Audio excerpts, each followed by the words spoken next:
Dear student, आज के lecture में हम क्लास 10th का जो प्रश्नावली 5.2 है उसके उदाहरण नंबर 6 से स्टार्ट करेंगे। ठीक है, प्रीवियस लेक्चर में मैंने आपको एग्जाम्पल नंबर 5 तक समझा लिया था। आज के लेक्चर में हमें एग्जाम्पल नंबर 6 को सॉल्व करना है। ठीक है, देखिए ध्यान से। एग्जाम्पल 6 क्या बोलता है, क्या संख्याओं की सूची 5, 11, 17, 23 एंड सॉन का कोई पद 301 है, क्यों? देखिए, एक एपी आपको दिया हुआ है, इस सूची दिया हुआ है, इसको आप एपी नहीं बोल सकते। ठीक है, ये संख्याओं की सूची है, इसको आप एपी नहीं बोल सकते हैं। आपको बताना है कि क्या इस सूची का कोई पद 301 है। तो हम मान लेंगे कि ये एपी है, यहाँ से ए और डी निकाल लेंगे। ए और डी निकालने के बाद सारवंत निकालेंगे एंड हम चेक करेंगे कि एन की वैल्यू कैसे आती है। ठीक है, आपको एन की वैल्यू फाइंड आउट करनी है और आप मान के चलेंगे कि एनवा पर 301 है। ठीक है, तो पहले इसको सॉल्व करते हैं, फिर आपको बात समझ में आएगी। ठीक है, देखिए ध्यान से।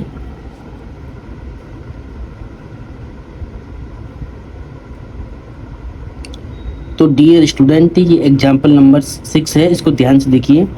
एक एपी था कि 5, 11, 17, 23 का कोई पद 301 है, ये आपको बताना था। ठीक है, तो कैसे बताएंगे? सबसे पहले तो हम सॉल्यूशन स्टार्ट करेंगे। ठीक है, सॉल्यूशन में हम क्या लिखेंगे? प्रथम पद लिखेंगे a1 कितना है, 5 है। दूसरा पद लिखोगे a2 11 है, यानी 11 है। सर्वांतर d निकालना सबसे पहले। ठीक है, a और d आपके पास होना चाहिए, तो सर्वांतर d equal to a2 minus में a1 फॉर्मूला होता है। तो d इक्वल टू कितना हुआ? a2 कितना है? a2 11 है, a1 कितना है? 5 है। तो d कितना हो गया? 11 माइनस 5 6 हो गया। ठीक है, तो d की वैल्यू आपको मिलेगी 6। अब देखिए, कोई पद 301 है, ये आपको, अब देखिए कोई पद इस एपी का 301 है, ये आपको बताना है। तो सबसे पहले आप क्या करेंगे? मान लेंगे कि माना एपी का एनवा पद, माना एपी का एनवा पद क्या है? 301 है, ऐसा आपने मान के चलिए। हमें एन की वैल्यू निकालनी है। ठीक है, तो अब हम जानते हैं वी नो डेट एनवे पद को लिखते ए एन की वैल्यू कितनी है? 301 है। ठीक है, ए एन को हम लिख सकते हैं ए प्लस में एन माइनस में 1 इंटू में डी इक्वल टू 301। ठीक है, अब ए की वैल्यू कितनी है? a1 ए होता है तो 5 पे ए, एन हमें निकालना है, और डी कितना है? 6 है, इक्वल टू 301। ठीक है, अब देखिए n माइनस 1 इंटू में 6, ये सेम रहेगा। 301 प्लस का 5 उधर जाएगा तो माइनस का 5 होगा, तो n माइनस 1 इंटू में 6 इक्वल टू, इसको माइनस करना है। ठीक है, 301 में से 5 माइनस करना है, तो कितना होगा? तो ये होगा आपका 300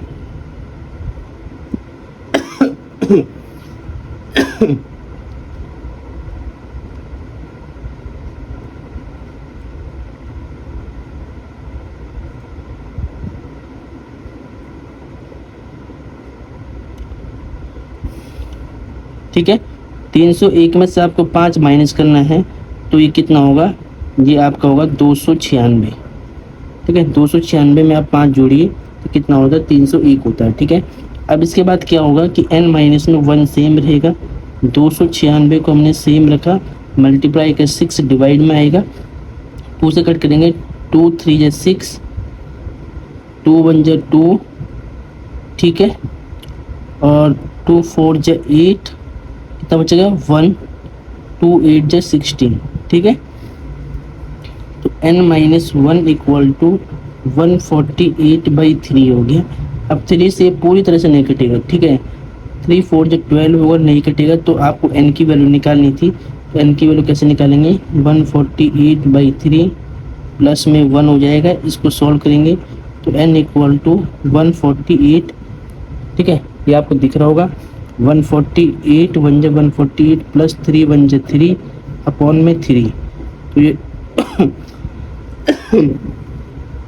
ठीक है, तो ये कितना होगा? n की वैल्यू 151 अपॉन में 3 होगा। ठीक है, अब ये 3 के टेबल से नहीं कटेगा, यानी आपको n की वैल्यू मिल रही है 151/3 मिल रहा है। एक बात नोट पॉइंट में लिख देना है, जो पदों की संख्या होती है, नंबर ऑफ टर्म्स होती है, वो कभी भी फ्रैक्शन नहीं होती है। फ्रैक्शनल वैल्यू नहीं होता है, ना ही माइनस में होता है, ठीक है। होल नंबर होता है और पॉजिटिव होता है ऑलवेज। तो चूँकि आपको यहाँ पे लिखना है, चूँकि n का मान भिन्नात्मक है, कारण देना है भिन्नात्मक तक भिन्नात्मक मतलब होता है कि भिन्न भिन्न में है, ठीक है। होल नंबर नहीं है, भिन्न के रूप में है। तो n का मान भिन्नात्मक है, इसीलिए हम कह सकते हैं AP का कोई पद, AP का कोई भी पद, AP का कोई भी पद 301 था ना यहाँ पर, ठीक है। AP का कोई भी पद 301 नहीं है, ठीक है। n की वैल्यू ना तो भिन्न में हो सकती है, ना तो माइनस में हो सकती है, ठीक है।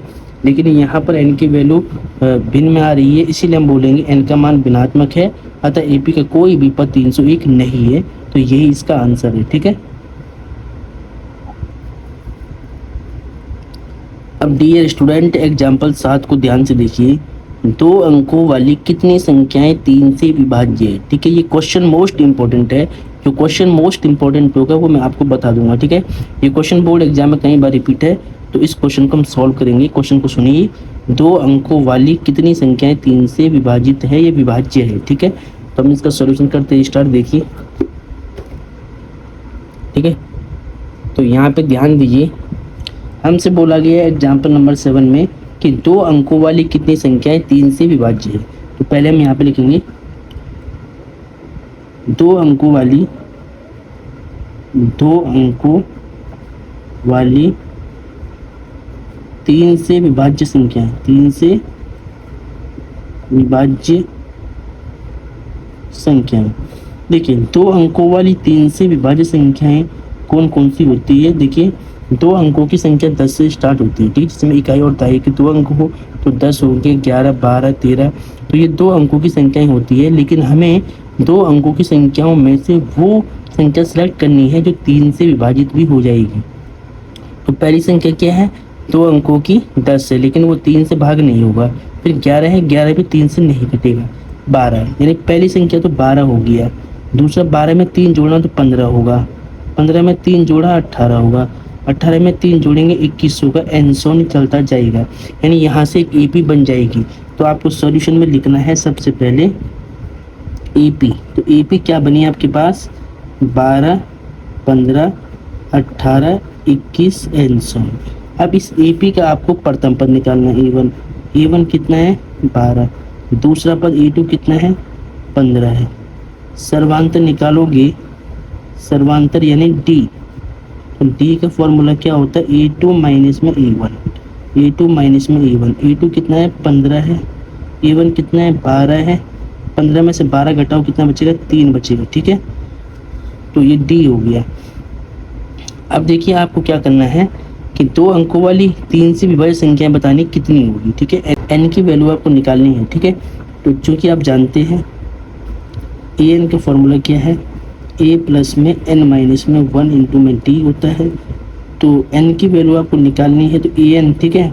तो यहाँ पर एक बात ध्यान रखना है कि आपको लास्ट पद भी इसका ढूंढना पड़ेगा कि 2 अंकों की संख्याएं कहाँ तक जाती है। 2 अंकों की संख्या 99 तक जाती है, और 2 अंकों की संख्या में वो संख्या आपको सिलेक्ट करनी है जो 3 से विभाजित भी हो जाएगी। तो 99 3 से कट जाएगा, 3 से कट जाएगा, यानी लास्ट वाली जो संख्या होगी यहाँ पर वो 99 होगी, ठीक है। इसका मतलब अंतिम पद की वैल्यू कितनी है, अंतिम पद की वैल्यू आपके पास 99 है, ठीक है। आप लिख सकते हैं यहाँ पर अंतिम पद an कितना है 99 है। तो अंतिम पद तो आपने रख दिया 99। a कितना, a प्रथम पद 12 है, प्लस n कितना है, n आपको निकालना है माइनस में 1 इंटू d कितना है, d 3 है, ठीक है। अब क्या करेंगे 99 12 को इधर लाएंगे तो माइनस का 12 इक्वल टू n माइनस में 1 इंटू में 3 हो जाएगा, ठीक है।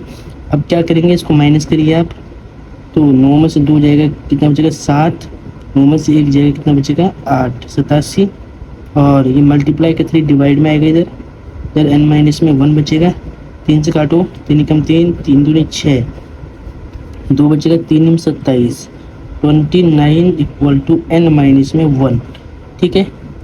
माइनस 1 को लेफ्ट में शिफ्ट करो तो 29 प्लस 1 इक्वल टू n। तो देयरफॉर n की वैल्यू 30 हो गया, 30 हो गया, ठीक है। तो यानी जो 2 अंकों की संख्याएं हैं वो 30 संख्याएं हैं जो 3 से विभाज्य होंगी, ठीक है। कितनी संख्याएं होंगी? कुल 30 संख्याएं हैं जो 3 से विभाज्य है। तो ये आपका आंसर है, ठीक है। एग्जाम में आप यहाँ तक छोड़ सकते हैं और लास्ट में आप लिख भी सकते हैं कि अतः 2 अंकों वाली 3 से विभाज्य संख्याएं 30 है। 2 अंकों वाली 3 से विभाज्य संख्या क्या है? 30 है, ठीक है। तो ये आपका आंसर हो गया। अब डियर स्टूडेंट, एग्जाम्पल नंबर 8 को देखिए एनसीईआरटी बुक का। एग्जाम्पल 8 क्या बोलता है कि AP 10, 7, 4 एंड माइनस 62 का अंतिम पद से 11वां पद ज्ञात कीजिए, ठीक है। अंतिम पद से प्रथम पद की ओर आपको 11वां पद निकालना, उल्टा निकालना है। उल्टे नंबर से आपको 11वां पद ज्ञात करना है, ठीक है।